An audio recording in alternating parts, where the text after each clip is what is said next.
So I'm dressing roofing boards here as fast as I can. I'd like 1 inch, and this stuff's not bad stock. It's, you know, got a couple knots in it for a 16-footer. And what I'm doing is I'm leaving one side rough, so we're only sizing it. We're not flattening it. And hopefully I can get over an inch thick so we can nail the shingle to it without nails popping through.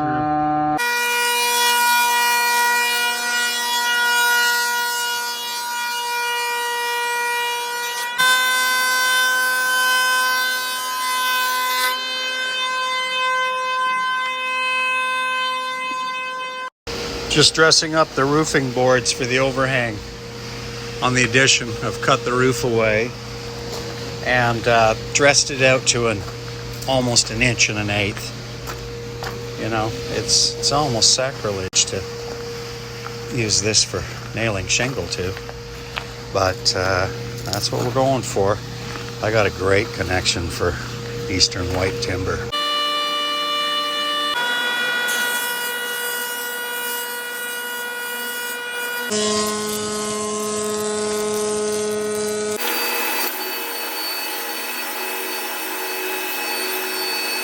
Is sized. I got 1 1/8 inches out of it roughly. We're going to run a groove and make a tongue. I'm not going to make a tongue and groove. I want a maximum thickness. Okay, and nice dry white Eastern white pine. Make a great roof board. Many places used to frame roofs, decks with solid lumber. And here is my square bolts for all the brackets. Getting harder to find these.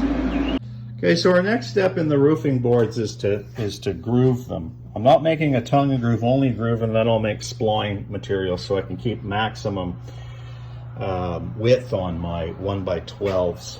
I've got a somewhat of a shawl guard in front of the spindle, and we're running an old Festo power feeder. Festo is the company that Festool is from, so this is a vintage Festool. So we're gonna roll that into the way. That's about where we want it. We'll lock it off, and I'll show you this beautiful machine running. A 1951 Robinson spindle molder. This is no toy. So here we are setting up for the grooving of the boards here, which are rough sawn on the bottom. So we want the rough sawn against the table. That's the reference of any inconsistency in the thickness. Got the wheel set way over, so I don't care if it's cupped. I want the pressure right by the cutter block.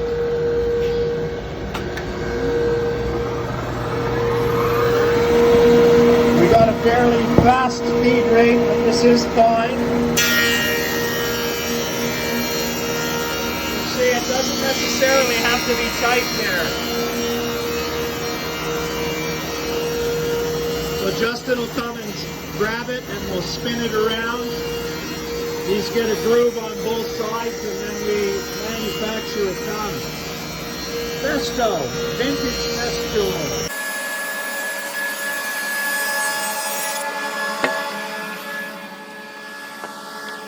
Okay, so let me show you my setup. We got a little guard I made. Maybe if you watch these, this is all on my IG feed, the rebuild of this 1950 spindle molder. So I'm running a stack set of carbide cutters. I do have a Whitehill split groover coming in today, but I still don't think I would have used it for construction material. It's a finer carbide nicker inset.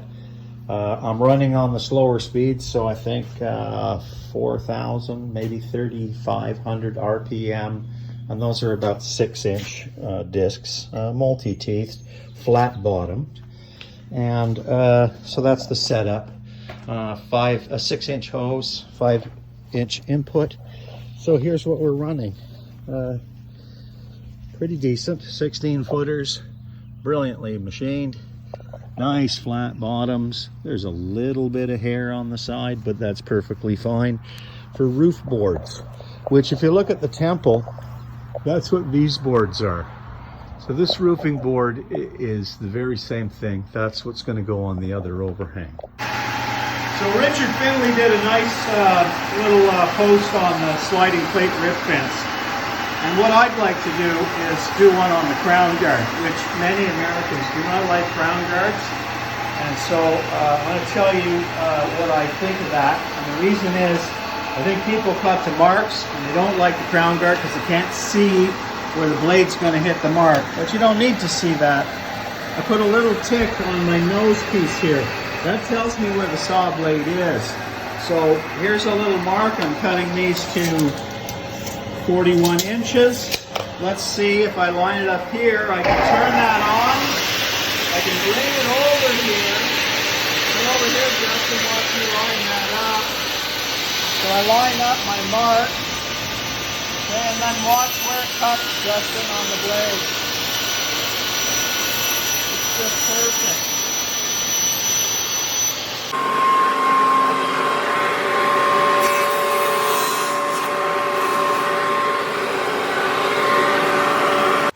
What you doing there, Jack? Oh, I'm just finishing up the brackets. So anybody that's been following along wondering what I'm building, this is what I'm building. And these are roof overhang brackets for the addition on, well, your forge, Nick. And so in case you didn't know all these little TikTok and IG posts or what am I making, this is what I'm making. And these bracket to the building, and this is the rafter and the roof overhang. So to create a nice little porch and put the water away from the building. Here's a sort of a drawing we've worked off of. And then there's a smoke tower we're going to build next for the heat escaping from the forge. And here's our cross sections of the building. And that's generally what the whole structure is going to look like. Brackets are all in this front part. Okay, so we're going to make a bolt connection here. And Justin did some mortises that'll capture a nut inside here. So I'm going to drill through and tighten these up. And this will extend outside of the bracket. And that portion will go through the wall. And that will pull the whole bracket against the wall to the interior wall. That's the strongest connection there possibly could be.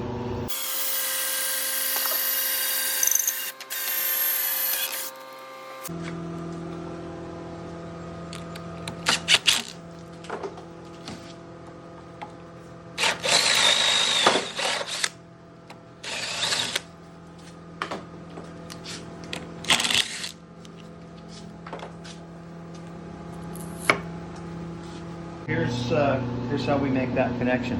You can see we've dropped a washer and a nut down inside there, so Justin's going to hold that from spinning, and we'll lock that and get that somewhat tight there, so she won't want to spin. I got full engagement. That's good.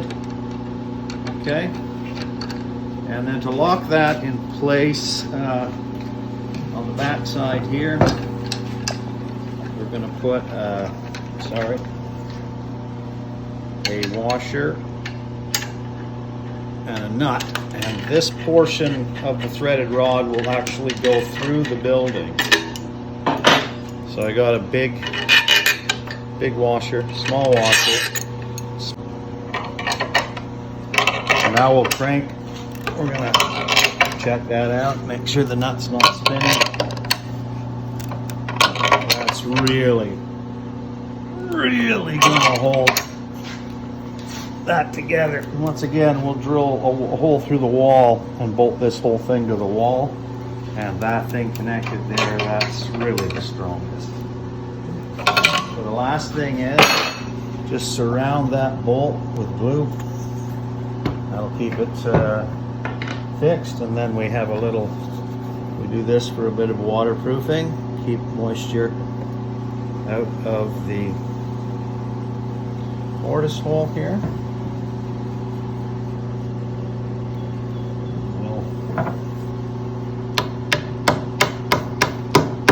That's about it for that. We'll wipe it off. probably just be able to chisel it off.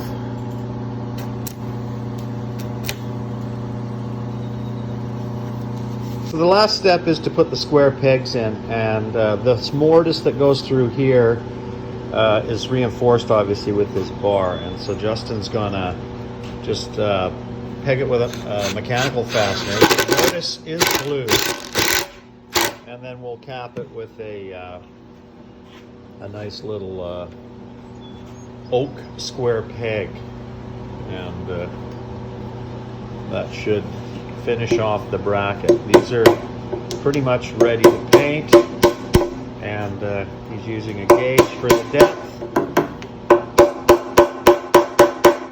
and that's it. All the details of the bracket, they look pretty good, and should look fantastic.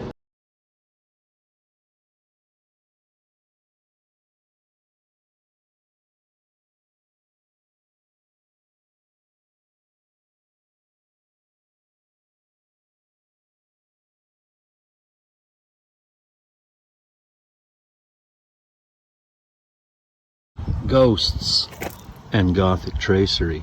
So normally in a Gothic, you'd have this coming into a thing. And if you look at, I'm describing the negative space, not the positive space. Do you see the shoulders? Do you see the neck? Do you see the head of the spirit? This is what some of the tracery is meant to represent. Certain elements like these are called serifs. These might be called serifs as well. That's in textual graphics. You'll see that the word serifs. But have you ever wondered why, when someone puts a sheet over their head, they're a ghost? And it's because of the Gothic tracery represented as ghosts. Some of the New England churches even had spirits hanging out of the timbers of the hammer beams, looking down at you. Gargoyles were good spirits. So there's something spiritual about Gothic architecture. Isn't that interesting?